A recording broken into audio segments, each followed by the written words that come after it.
சனாதனத்துக்கு ஆதரவாக நடிகர் அர்ஜுன் பேசிவிட்டார் அப்படின்றதுக்காக இந்த திராவிட கழிவுகளும் புரட்சி பேசக்கூடிய கழிவுகளும் ஒன்றாக சேர்ந்து அவர் மேலே வாந்தி எடுத்துகிட்டு இருக்கானுங்க. அப்போ இது அவருக்காக யார் பேசணும்? நம்ம பேசணும். கண்டிப்பாக இங்கே குல வழிபாடு பக்தியோடு இருந்து யாரெல்லாம் கோவிலுக்கு போகிறானோ, யாரெல்லாம் முன்னோர்கள் கட்டி அமைத்த கட்டி காத்த கோவில்களை பாதுகாக்கணும் என்று நினைக்கிறார்களோ அவர்களும் பேசணும். அதற்கு நீங்கள் சங்கின் பெயரைத்தா நான் சங்கி தண்டா அப்படின்னு சொல்லி நம்ம சொல்கிறோம்.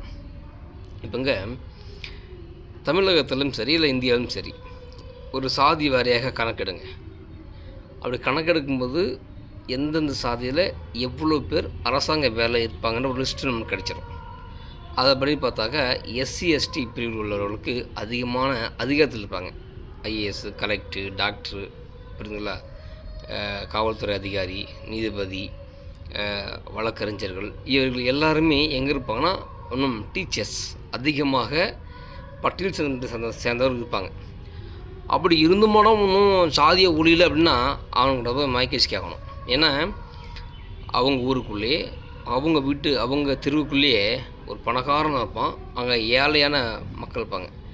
இந்த பணக்காரனுக்கு கொடுக்கக்கூடிய மாலை மரியாதை பரிவட்டங்கள்லாம் இந்த ஏழைக்கு கிடைக்காது. அப்படி இந்த ஏழைக்கு கிடைக்கணும்னா ஒன்று அவன் அந்த ஊரில் சமூக சேவைகள் செஞ்சுக்கணும், இல்லை அந்த ஊரில் ரொம்ப நியாயமாக இருந்து தவறுகளை சுட்டி காட்டி நியாயத்துக்காக போராடிக்கணும். அப்படின்னா கொடுப்பாங்க. இல்லை என்றால் அவன் முரடனாக இருக்கணும். பணம் வச்சிருந்தவன் ஒன்றும் பண்ண முடியாதா அப்படின்னு சொல்லி முரடன் ஆகணும். ஆனால் இதில் வலிமை இல்லாதவன், பணபலம் இல்லாதவனுக்கு அந்த மரியாதை கிடைக்காது. அப்போது அது அந்த ஊருக்குள்ளே அவங்க சாதிக்குள்ளேயே இவ்வளோ ஏற்றத்தாழ்வு இருக்குது. அப்போ இது பெரிய கண்ட்ரி, பெரிய நாடு, இதில் ஏற்றத்தாழ்வு இருந்திருக்கு. அது போக போக காலங்கள் அது மாறிக்கிட்டே இருக்கும். இதுதான் இன்றைய நடைமுறை. இந்த திராவிட கழிவுகள் இன்றைக்கி குதிக்கிறாங்கள்ல, இந்த திராவிட கழிவுகள் திராவிட முன்னேற்ற கழகம் ஆட்சி அமைச்ச பொழுது எல்லாருக்கும் அமைச்சர் பதவி கொடுத்து அழகு பார்த்தாங்க. எத்தனை பட்டியல் சமுதாயத்துக்கு வலிமையான அதிகாரத்தை கொடுத்து பார்த்தாங்க. இன்றைக்கு ராசா வன்னியரசை பயங்கரமாக சாடுகிறார், விசிகாவை பயங்கரமாக சாடுகிறார். சொல்லப்போனால் இவரும் பட்டியல் சமுதாயம், இவர்களும் பட்டியல் சமுதாயம்.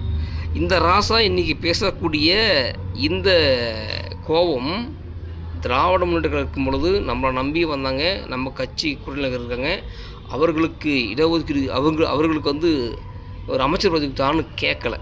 சரி, அது விசிக கேட்க தேவையில்லை. ஆனால் அதே திமுகவில் நின்று வெற்றி பெற்ற, தனித்தொகுதி நின்று வெற்றி பெற்ற அந்த எம்எல்ஏகளுக்கு நீங்கள் அதிகாரம் தாங்கன்னு கேட்கல. இவர் கொடுத்தாங்க, இவர் மூடிக்கிட்டு பொத்திக்கிட்டு இவர் மட்டும் ஜாலியாக அப்படியே டெல்லிக்கு போயிட்டு பறந்துக்கிட்டு கூட அக்கா கனிமொழி நிலைக்கிட்டு போயிட்டு வந்துக்கிட்டு இதெல்லாம் பண்ணிருந்தாங்க. கேட்டாங்களா? கேட்குறா. ஆனால் விசிகாவுக்கு கொடுத்ததுனால இவர் என்ன பண்ணுறாரு? குதிக்கிறாரு, சொல்கிறாரு, டேய் முதல்ல உங்களுக்குள்ளே இருக்க கருத்து ஏற்பட மறைங்கடா, உங்களுக்குள்ளே இருக்கிற சாதி ஏற்றத்தால் நீங்கள் மறைங்கடா. எந்நேரமும் எப்போதுமே இந்து மதத்துக்கு எவனாவது ஒரு ஆதரவாக பேசுகிறேன்னா அப்படி பொங்குறீங்க, கொதிக்கிறீங்க. ஏன்னா இஸ்லாமத்தில் இவ்வளோடா ஏற்றத்தாழ்வுகள் இருக்குது. ஒரு பெண் சுதந்திரமாக பர்தா இல்லாமல் வெளியே போக முடியல, அடிக்கிறது வெயிலில். நம்ம ஒயிட்டு தான் அந்த வருகின்ற கதிர்வீச்சை அப்படி திருப்பி அனுப்பும். ஆனால் அவங்க கருப்பு, அந்த கருப்பு வருகின்ற கதிர்வீச்சை முள்ளு இருக்கும். அவ்வளோ கொடுமையாக அனுப்பிச்சிட்டு போகிறோம். நாமளே டைட்டாக ஒரு ஷர்ட்டு போடுறோம், நமக்கு இவ்வளோ கஷ்டமாக இருக்கும். எப்படா வீட்டுக்கு போவோம்? இத்தனைக்கும் ஆண்கள் அது மாதிரி. ஆனால் பெண்கள் பர்தா போட்டுக்கிட்டு அவங்க அவ்வளோ வெயிலில் போகிறாங்க. அவங்க அங்கே சமரசம் இல்லை, அங்கே பெண் விடுதலை கிடையாது. ஒரு மசூதிக்குள்ளே ஒரு பெண்களை அலோவ் பண்ணுறதில்ல, ஒரு வழிபாடு செய்முறதில் அங்கே அவர்களுக்கு விடுதலை கிடையாது. ஒரு குரான் ஓதக்கூடிய இடத்துல ஒரு இமாமாக ஒரு பெண்கள் வர முடியல, அங்கே விடுதலை இல்லை, அடிமையாக இருக்காங்க. ஒரு சர்ச்சையில் இன்னி வரைக்கும் உலக வரலாற்றிலே இன்னும் நம்மளை விட 100 வருஷத்துக்கு முன்னாடியே அமெரிக்காவில் 200 வருஷத்துக்கு முன்னாடியாக போயிடுச்சு. 100 வருஷத்துக்கு தள்ளி போயிடுச்சு அது. இப்போ இன்றைக்கி நம்ம 2026 இருக்கிறோன்னா அது 1926 அந்த மாதிரி நேரத்துலேயே அவங்க இன்றைக்கி என்ன வளர்ச்சி அன்றைக்கி அவங்க பெற்றுட்டாங்க. அந்த வாட்டிக்கான கூட, அந்த உலக நாடு கூட, அந்த சோசியலிசம் பேசுகிற நாடுகள் கூட இன்னி வரைக்கும் ஒரு போப்பாக ஒரு பெண் வரல, இன்னும் அடிமை வச்சுருக்கான். இவ்வளோ பெரிய வளர்ந்த நாடு. சரி, அங்கே விட்டுருங்க. இந்தியாவில் எத்தனை இடங்களில் பெண்கள் சர்ச்சில் ஃபாதியராக இருக்கிறாங்க. எத்தனை இருக்கிறாங்க? வெறும் கன்னியாஸ்திரி. எங்கே பார்த்தாலும் அவங்க கன்னியாஸ்திரி தான் இருக்கிறாங்க. அவர்களை என்ன வச்சுருக்காங்க? காம பொருளுக்காக தான் அவங்க வச்சிட்ருக்காங்க. இது நம்ம பார்க்கல. கேரளாவில் ஒரு சேர்ச்சி சொல்லுது, பெண்களெல்லாம் கன்னியாஸ்திரின்ற பேரில் அவங்க வாழ்க்கையை கெடுக்கிறாங்க. அவங்களுடைய இச்சைக்கு அணுகலாம் மட்டும் அவங்க கன்னியாஸ்திரி ஆக முடியும். அது மட்டும் அவங்க பாதுகாக்கிறாங்க.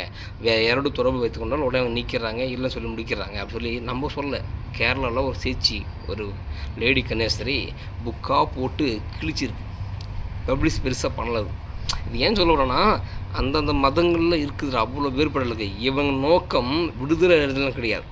விடுதலைன்ற பெயரில் இந்த நாட்டை எப்படி இந்தியாவை அழிக்கும் சொல்லி எந்நேரமும் பாகிஸ்தான் தீவிரவாதிங்க வேலை செய்கிறானுங்க. அந்த மாதிரி உள்நாட்டில் இருந்து கலவரத்தை தூண்டி அந்த பழியெல்லாம் அடுத்த மேலே போட்டு அவன் ஏன்டா தப்பு செஞ்சு அவன் அடிக்க போனான். ஐயோ, நான் தாழ்த்தப்பட்டவங்க என்னை அடிக்கிறாங்க, என்னை வஞ்சிக்கிறான்னு சொல்லி போய் அம்பேத்கர் சட்டத்து பின்னாடி ஒழிஞ்சு கொள்வது, பண்ணுற செஸ்டெல்லாம் பண்ணிட்டு போய் பீசரி பின்னாடி ஒழிஞ்சு கொள்வது. என்னடா இதுதான் அது அம்பேத்கர் அவர்கள் எழுதிய சமூக நீதியா? இதுதான் அம்பேத்கர் அவர்கள் எழுதிய சட்டமா? இதுக்கு தான் அம்பேத்கர் அவர்கள் உங்களுக்கெல்லாம் அதிகாரத்தை கொடுத்தார்களா இல்லை கொண்டு வந்தார்களா என்பதை நம்ம சொல்ல தேவையில்லை. அந்த சமுதாய மக்கள் யோசிக்க வேண்டும், சிந்திக்க வேண்டும். ஒருத்தன் கோவில் கட்டுறான், அங்கே போகலன்னா இன்றைக்கி பொருளாதாரம் வந்துச்சு. உன் ஊருக்குள்ள நீ கோவில் கட்டு, உன் ஊருக்குள்ள திருவிழா நடத்துது, அவனுக்கு நீ தொந்தரவாக இருக்காத. எவன் ஒருவன் நம்ம தமிழ் இதில் இன்னும் இது என்னது மதியார் வாசலை மிதியாதுன்னு அவை பற்றி சொல்லியிருக்காங்க இல்லையா? அந்த மாதிரி அவன் மதிக்கலாம் விட்டுறா. அன்றைக்கி பொருளாதாரம் இல்லை, அன்றைக்கி வேறு வழி இல்லை. அவங்கள்ட்ட தான் வேலைக்கு போகணும், அவங்கள்ட்ட தான் கை கட்டணும், அவங்கள்ட்ட குளிக்கணும். இன்றைக்கி அப்படி இல்லை. இன்றைக்கி பொருளாதாரம் அதிகமாக இருக்குது. நீ ரோடு ஓத்து வச்சுன்னா வரவன் போகிறான், வாங்கிட்டு போகிறான். அவன் எந்த ஜாதி வந்துச்சான்னு பார்க்குறதில்ல. இன்றைக்கி பொருளாதாரம் வந்துச்சு. அப்போ நம்ம இடத்துல நம்ம பண்ணும்போது அவன் நம்மளை பார்த்து புறப்படணும். நடாடிச்சே, நம்மள அவன் கூப்பிடலடா, நம்மள அவனை வாங்கலடா அப்படி சொல்லிட்டு உன்னை எவையெல்லாம் ஒதுக்கி வைத்தவனும் அவெல்லாம் உன்னை பார்த்து புறாம பண்ண, உன்னை பார்த்து கெஞ்சனும் உங்கள்கிட்ட ஓடி நிற்கிற அளவுக்கு நீ வந்து நில்லு. தவறே கிடையாது. அந்த வகையில் இளையராஜா போய் பாருங்கள். அந்த மனிதன் யாருக்காகவும் எங்கேயுமே நிற்கலை. நீங்கள் சொன்ன அந்த சாதிய காலகட்டத்தில், சாதிய ஒடுக்குமுறை காலகட்டத்தில் தான் அவர் திறமையால் வெளியே வந்து இன்றைக்கி எல்லோரும் என்ன பண்ணுற மனிதர்களெல்லாம் அந்த பாட்டுக்காக, அவருடைய இசைக்காக நான் எப்படி பண்ணுறோம், அழகாக இருக்கும், அவரை கேட்டு மயங்க இருக்கும். ஸோ அதுக்காக சொல்ல வரேன், சனாதானம் என்பது இந்து தர்மம். அதில் இருக்கிற தவறுகளை கலைக்கணும். ஆனால் எந்நேரமும் அதையே குறை சொல்லக்கூடாது அப்படின்றது தான் அந்த காணொலி.